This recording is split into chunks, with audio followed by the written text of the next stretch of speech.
Om Jnana-timirandhasya Jnananjana-salakaya Chakshur-unmilitam Yena Tasmai Shri Gurave Namaha.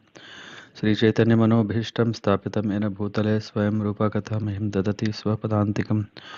Vandeham Shri Guru Shri Yata Padakamalan Shri Guru Vaishnavamscha Shri Rupam Sagra Jatam Sahagana Raghunathanvitam Tam Sajivam Sadvaitam Sahavadhutam Parijana Sahitam Krishna Chaitanya Devam Shri Radha Krishna Padan Sahagana Lalita Sri Vishaka Anvitamscha नमो विष्णुपादाय कृष्णप्रेष्ठाय भूतले श्रीमते भक्तिवेदान्त स्वामिनिति नामिने नमस्ते सारस्वती देवे गौरवाणी प्रचारिणे निर्विशेष शून्यवादी पाश्चात्य देशतारिणे वंचाकल्पतरुभ्यश्च कृपा सिन्धुभ्येव च पतितानां पावनेभ्यो वैष्णवेभ्यो नमो नमः।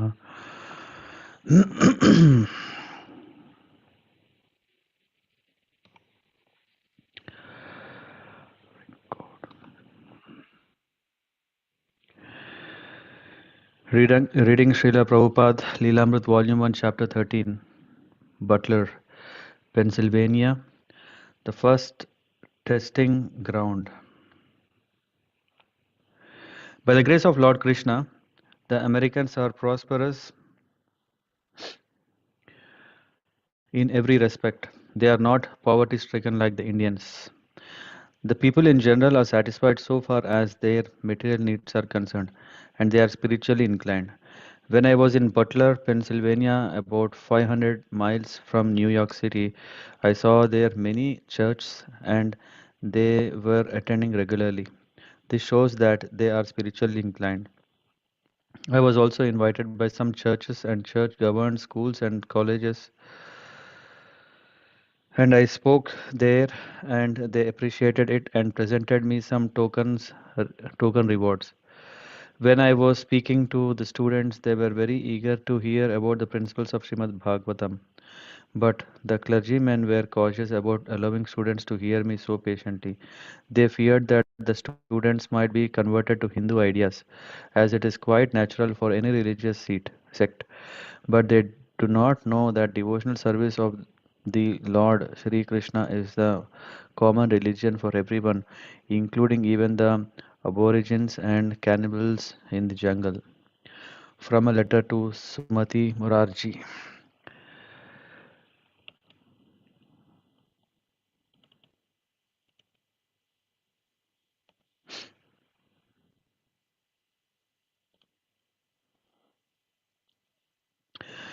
The bus came, swinging out of the terminal into the daylight of midtown Manhattan, riding along in the shadows of skyscrapers, through asphalt streets crowded with people, trucks, and automobiles, and into the heavy traffic bound toward the Lincoln Tunnel. The bus entered the tunnel and emerged on the Jersey side of the Hudson River, continuing down the New Jersey Turnpike past fields of huge oil tanks and sprawling refineries. The Manhattan skyline was on the left, while three lanes of traffic sped 60 miles an hour in each direction. Newark Airport came up close by on the right, with jets visible on the ground, electric power lines spanning aloft between steel towers stretched into the horizon. Srila Prabhupada had never before witnessed anything of such magnitude. He was now seeing for himself that American culture was based on passion for more and more sense gratification, and it was a sense scene of madness. For what important business were people rushing to and from at breakneck speed? He could see their goals advertised on the billboards. Of course, he had many times traveled the road from Delhi to Vrindavan, but he did not have many advertisements. A traveler would see mostly the land, roadside streams, temples, homes, farmers in their fields. Most people went on foot or traveled to by ox cart or bicycle. And in Vrindavan, even the ordinary passer-by greeted each other by calling the names of God Radhe, Jai Radhe, Hare Krishna. Now there were factories outside Delhi, but nothing like this. The cumulative effect did not pack nearly the materialistic punch of these fields of oil tanks, mammoth factories, and billboards alongside the crowded straight superhighway. Meat eating, illicit sex, intoxication, and gambling, the very sins Srila Prabhupada had come to preach against, were proudly glamorized on mile after mile of billboards. The signs promoted liquor and cigarettes, roadside restaurants offered slaughtered cows in the form of steaks and hamburgers, and no matter what the product, it was usually advertised by a lusty looking woman. But Prabhupada had come to teach the opposite, that happiness is not found in the passion for sense gratification, and that only when we become detached from the mode of passion which leads to sinful acts can one become eligible for the eternal happiness of Krishna consciousness. Prabhupada felt compassion. The compassion of a Krishna conscious saint had been explained in an age long ago by Prahlad Maharaj. I see that there are many saintly persons indeed, but they are interested only in their own deliverance, not caring for the big cities and towns. They go to the Himalayas or the forest to meditate with the vows of silence. They are not interested in delivering others. As for me, however, I do not wish to be liberated alone, leaving aside all these poor fools and rascals. I know that without Krishna consciousness, without taking shelter of your lotus feet, one cannot be happy. Therefore, I wish to bring them back to shelter at your lotus feet. The scenery gradually changed to the Pennsylvania countryside, and the bus sped through long tunnels in the mountains. Night came, and it was late after 11 when the bus entered the heavily industrialized Pittsburgh area on the shore of Allegheny River.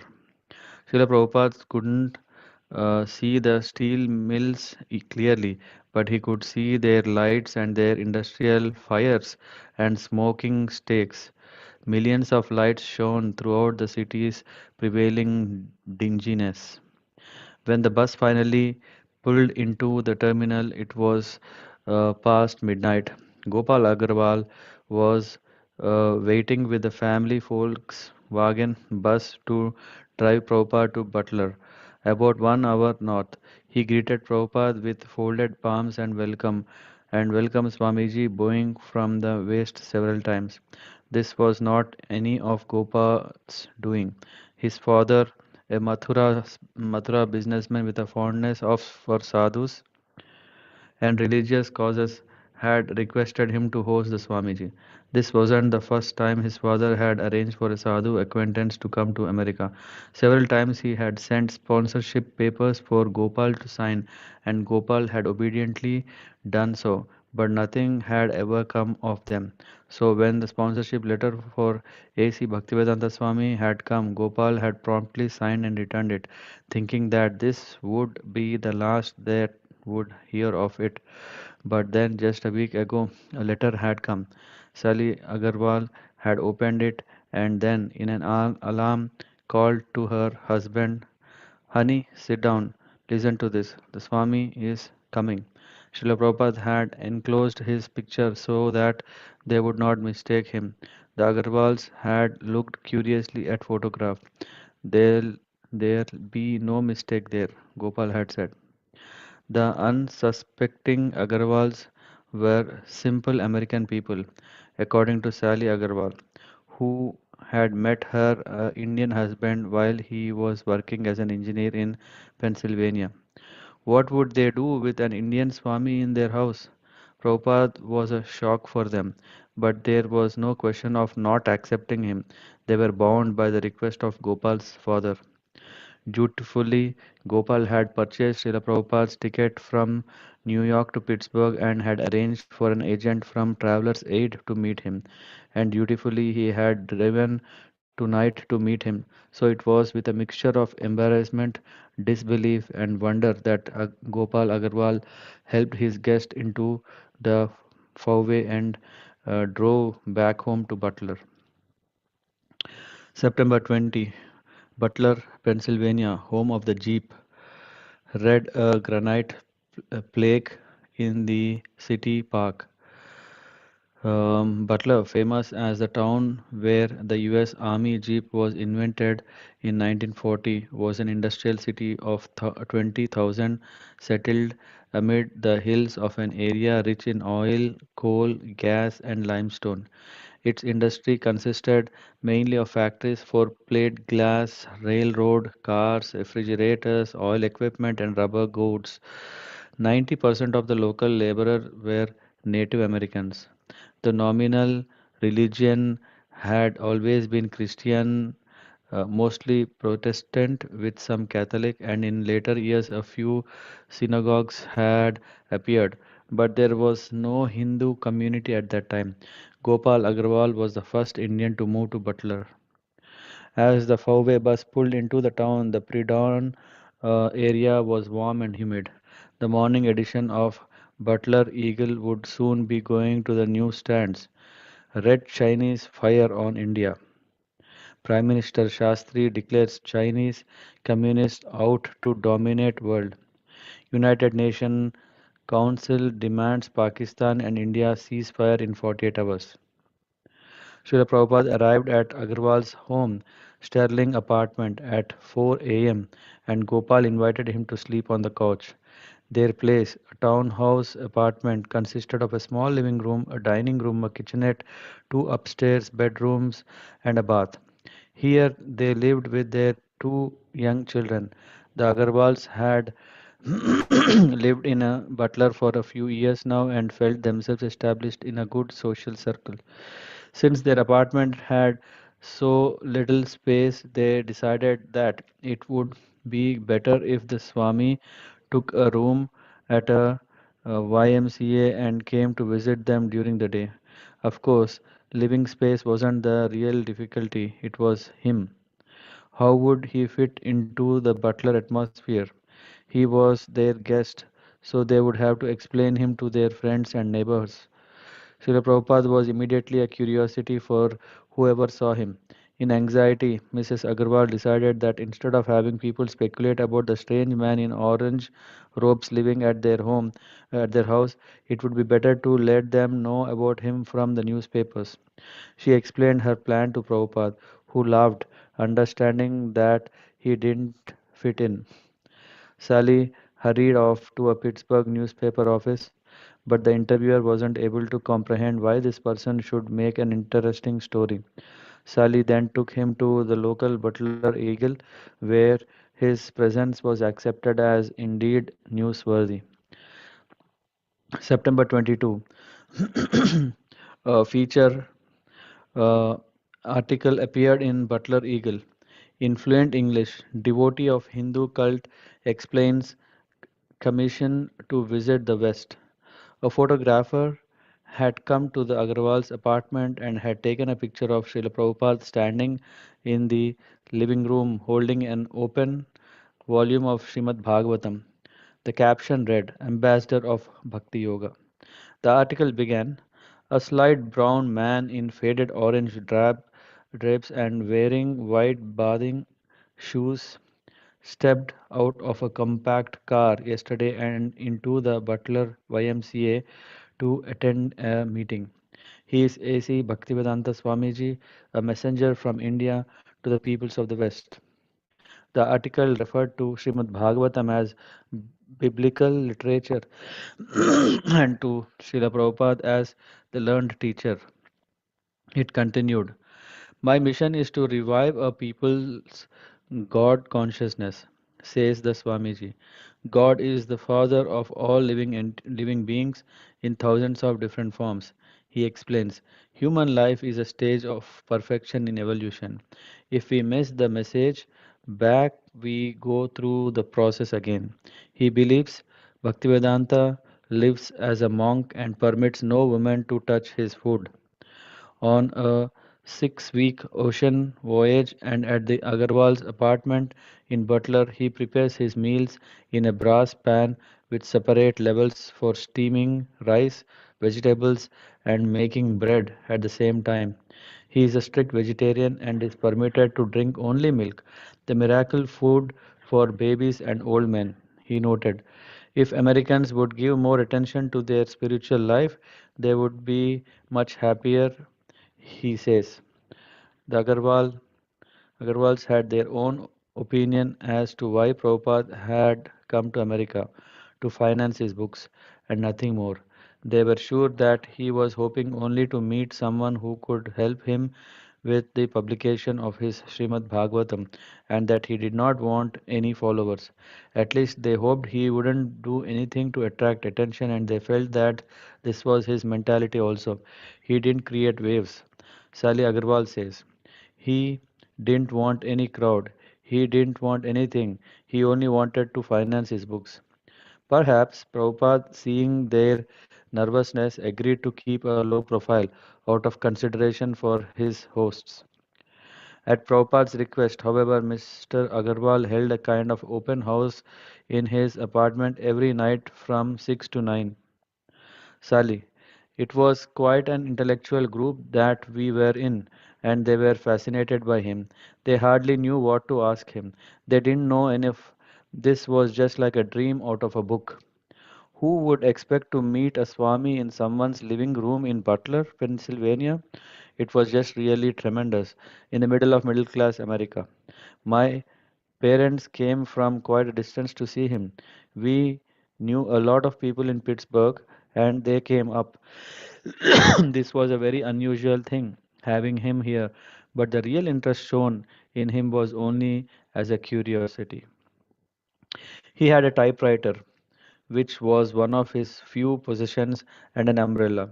That was one of the things that caused a sensation, that he always carried an umbrella, and it was a little chilly, and he was balding, so he always wore this hat that someone had made for him like a swimming cap. It was a kind of sensation, and he was so brilliant that when he saw someone twice, he knew who they were. He remembered. He was a brilliant man. Or if he met them in our apartment and saw them in a car, he would remember their name and he would wave and say their name. It was a brilliant man. He was a brilliant man. All the people liked him. They were amazed at how intelligent he was.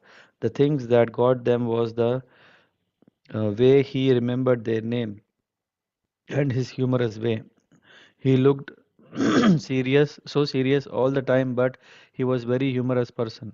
He was forbidding in his looks, but he was very charming. He was the easiest guest I have had in my life because when I couldn't spend time with him, he chanted, and I knew he was perfectly happy. When I couldn't talk to him, he chanted. He was so easy, though, because I knew he was never bored. I never felt any pressure or tension about having him. He was so easy that when I had to take care of children, he would just chant. It was so great. When I had to do things, he would just be happy chanting. He was a very good guest. When the people would come, they were always smoking cigarettes, but he would say, pay no attention, think nothing of it. That's what he said. Think nothing of it. Because he knew we were different. I didn't smoke in front of him. I knew I wasn't supposed to smoke in front of Gopal's father, so I sort of considered him the same.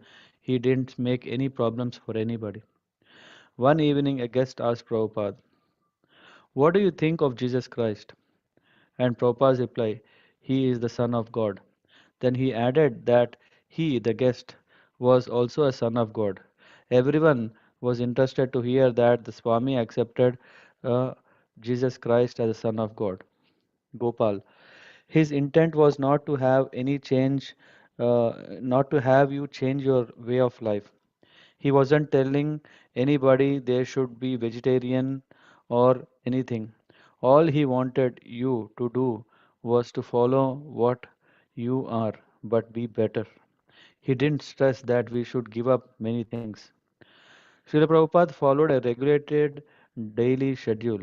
Every morning he would walk the 6 or 7 blocks from the YMCA to Sterling Apartments, arriving there about 7. When he had first landed in New York, he had in his luggage a large bundle of dried cereal similar to rolled oats. This supply was enough for several weeks, and every morning at breakfast he would take some with milk.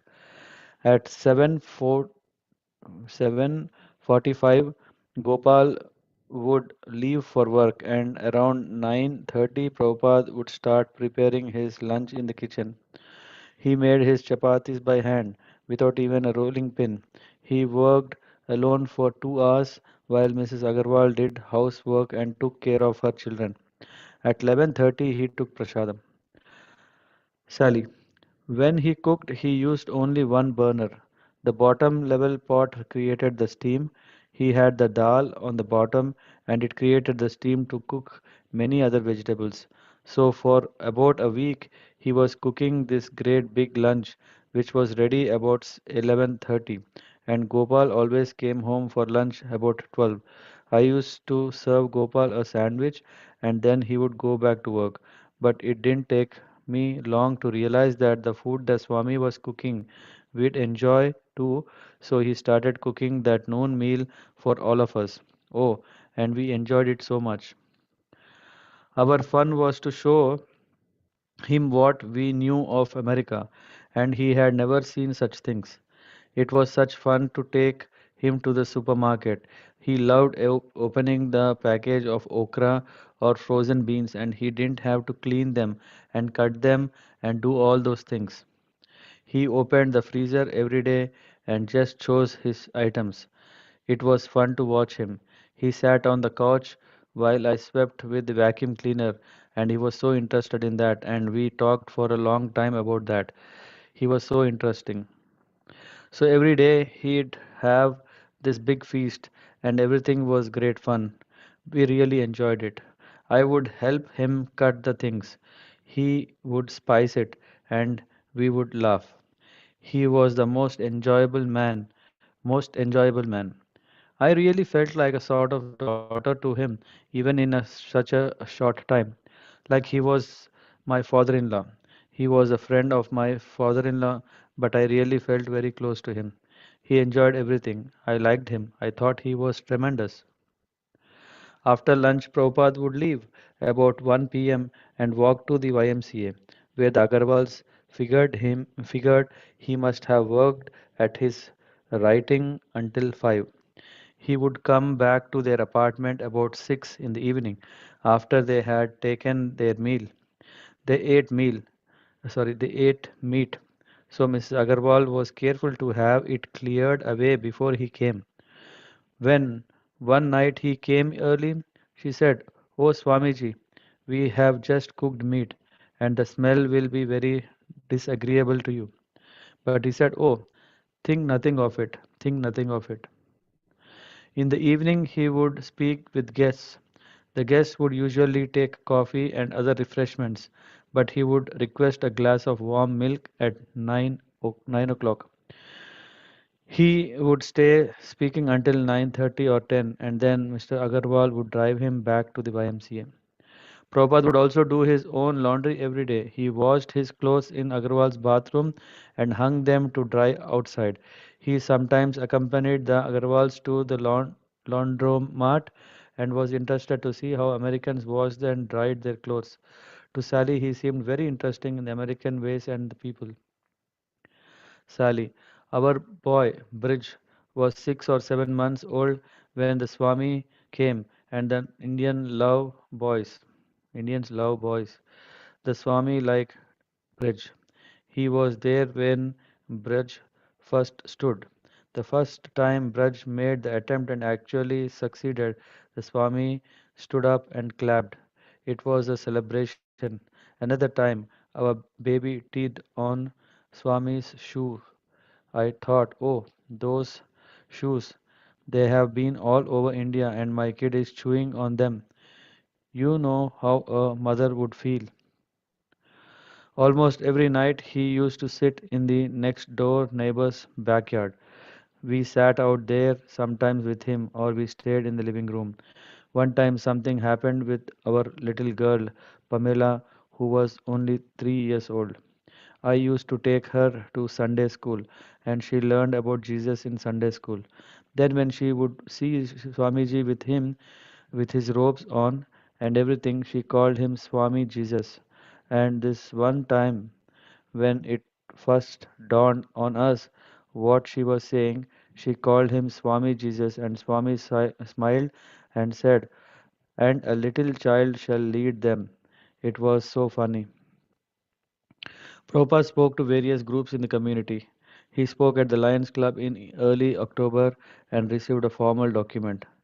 Be it known that A.C. Bhaktivedanta Swami was a guest at Lions Club of Butler, Pennsylvania, and as an expression of appreciation for services rendered, the club tenders this acknowledgement. He also gave a talk at the Y and at Saint Fidelis Seminary College in Herman, Pennsylvania, and he spoke regularly to guests at the Agarwal home.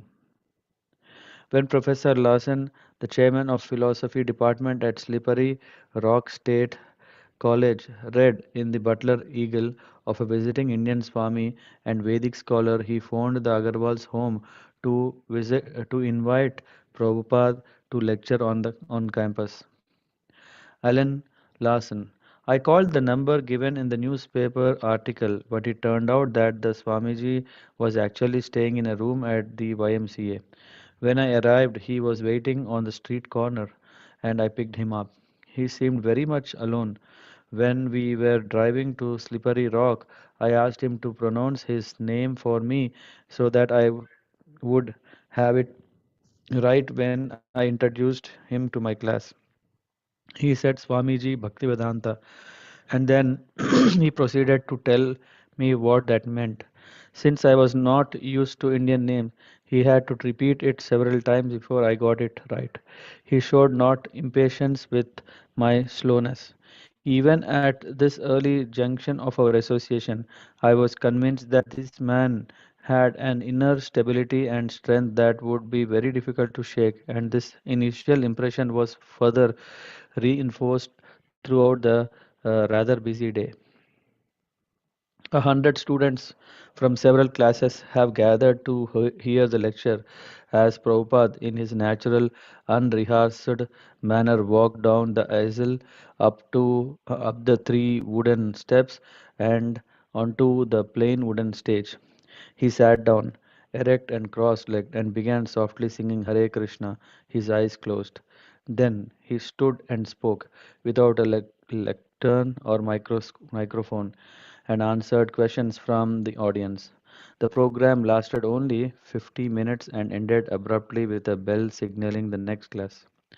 Alan Larson. After the first class, I had a short conversation with Swamiji while sitting outside on a bench on the campus lawn. Most of the time, when he was not directly engaged in conversation, he would repeat a short prayer while moving prayer beads through his fingers. He was sitting up cross-legged and we were speaking back and forth. He said that the trees around us were beautiful and he asked, "What kind of trees are these?" I replied, "They are shade trees." Then he said that it was too bad they weren't fruits or nut trees to provide food and benefit people. At 1 o'clock, Prabhupada lectured again. Afterward, he accompanied Dr.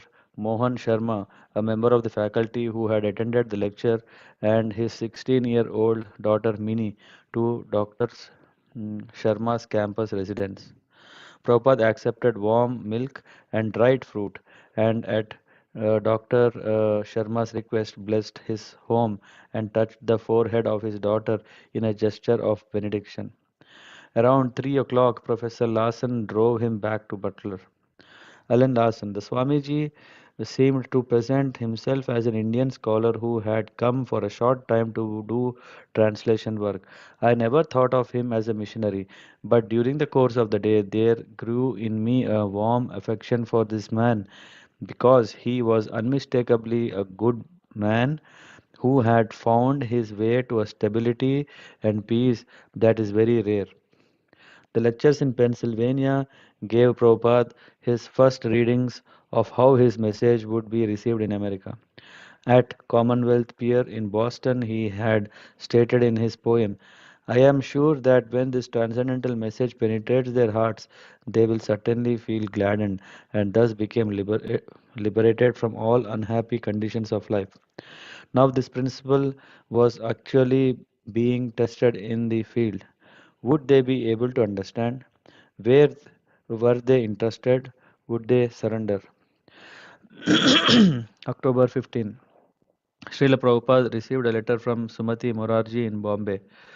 Puja Swami, I am in due receipt of your letter dated the 24th ultimo and glad to know that you have safely reached the USA after suffering from seasickness. I thank you for your greetings and blessings. I know by now you must have recovered fully from the sickness and must be keeping good health. I was delighted to read that you have started your activities in the States and have already delivered some lectures. I pray to Lord Balakrishna to give you enough strength to enable you to carry the message of Sri Bhagavatam. I feel that you should stay there until you fully recover from your illness and return only after you have completed your mission. Here everything is normal. With respects, yours sincerely, Sumati Morarji. Prabhupada regarded the last line of this letter as especially significant. His well-wisher was urging him to stay in America until he had completed his mission.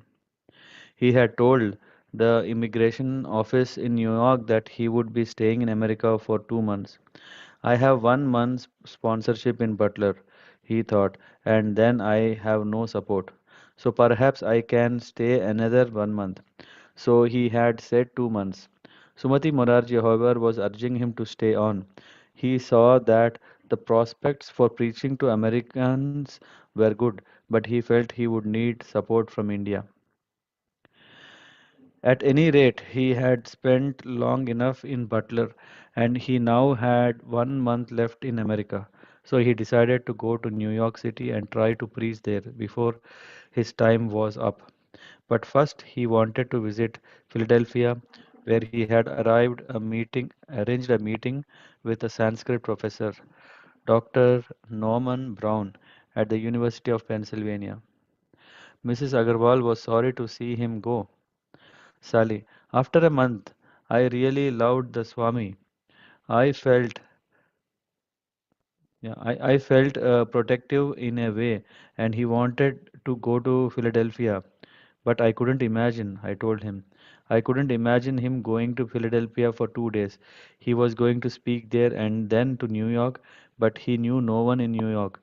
If the thing didn't pan out in Philadelphia, he was just going to New York, and then there was no one. I just couldn't imagine. It made me sick. I remember the night he was leaving, about 2 in the morning. I remember sitting there as long as he could wait before Gopal took him to Pittsburgh to get on that bus. Gopal got a handful of change, and I remember telling him how to put the money in the slot so that he could take a bath at the bus station because he was supposed to take a bath a few times a day.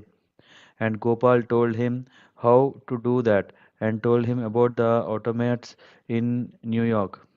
He told him what he could eat and what he couldn't eat, and he gave him these coins in a sock, and that's all he left us with. As a sannyasi, Srila Prabhupada was used to picking up and leaving one place for another.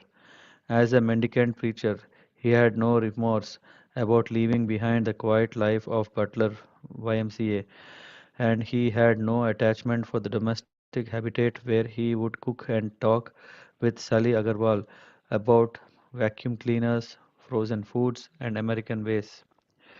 But why had he gone to Butler, and why was he going to New York? He saw it as Krishna's grace. As a pure devotee of Krishna, he wanted to be an instrument for distributing Krishna consciousness. His stay in Butler had been helpful. He had gotten first-hand experience of American life and he gained confidence that his health was strong and his message communicable. he was glad to see that America had the necessary ingredients for his Indian vegetarian diet and that the people could understand his English. He had learned that casual, one time lectures here and there were of limited value, and that although there would be opposition from established religions, people individually were very much interested in what he had to say. On October 18, he left Butler via Philadelphia for New York City. Srila Prabhupada ki jai. Hare Krishna.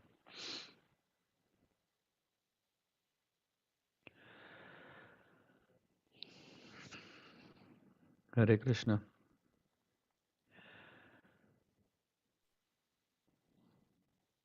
Thank you, Prabhuji, for narrating such a nice chapter. Hare Krishna, Prabhuji. Thank you. Hare Krishna. Yeah.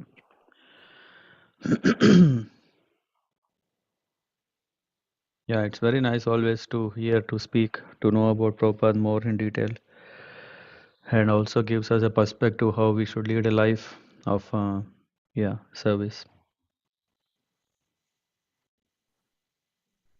Yes, Prabhuji. Prabhupada also he never lose his peace of mind, and yes, even though everything was very different, and Yeah. yes, Yeah, I mean, I think now ISKCON is so famous. So now as soon as we say that okay, I'm from Hare Krishna, wherever in the world if we go, yeah, people will very easily recognize us. To gel with people is not so difficult. Yeah, it's like we have our home everywhere. But when Prabhupada was alone, yeah, he was going to a land where language is different, culture is different, food habits are different, facilities are different, everything is totally different. And in that world, he still made a very good impact to people whoever came across him in his life.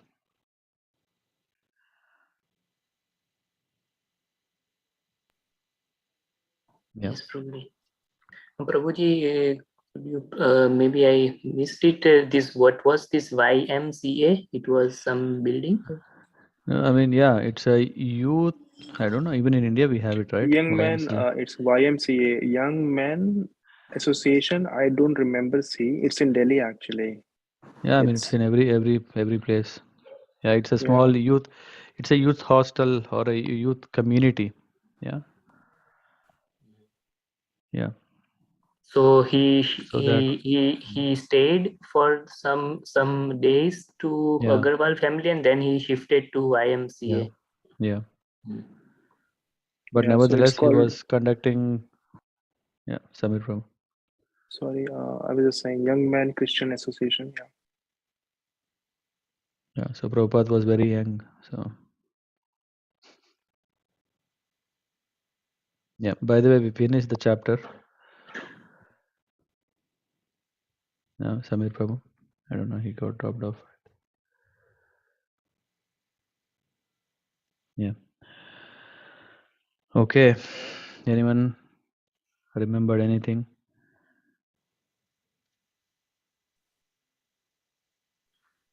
Prabhuji, I recall one famous photo of Srila Prabhupada holding the hand of one small child. Probably this was taken at this yes No, that is Saraswati. policy. No, that came quite late. Hmm. Not Yeah. not that one, Prabhuji. That in the Bhaktivedant Mano, or not that, but No, in the park, no? no, not in the park. In the house, he's smiling Okay. very. He has very big smile, and he is also Yeah. holding. Yeah. Table next to a sofa or a table. Yes.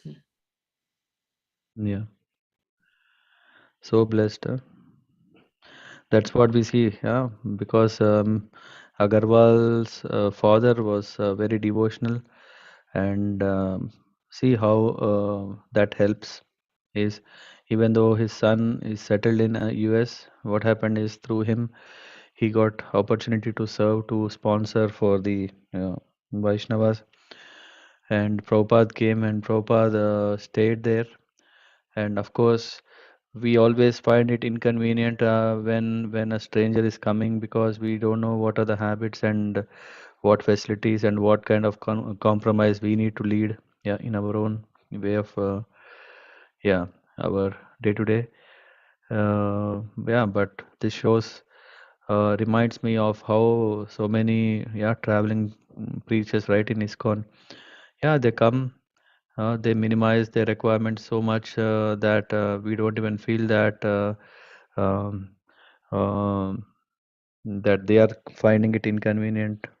They adjust to the circumstances very well, because they are all focused in what, mainly preaching the message of Krishna wherever they go. Yeah, and they keep on traveling, moving. So they are carrying all the challenges, all the struggle with them, and leaving very um, very lifetime remembrances to wherever they are. Yeah, and we come back to this point, na, lava matra sadhu sangha sarva siddhi hoy. Yeah, when we get association of great devotees, even for a moment, even if they don't talk, even if they do not answer our questions, yeah, but just a moment of their association is already um, yeah, a great blessing.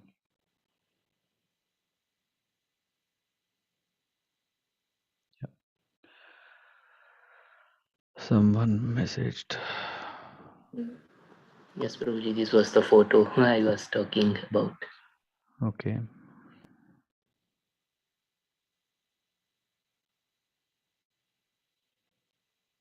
Now I can see it. Yeah.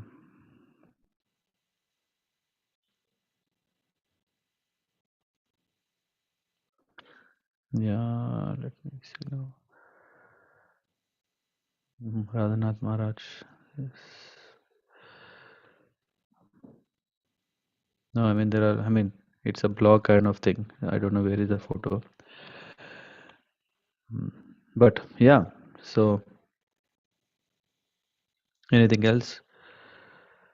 Anyone want to share?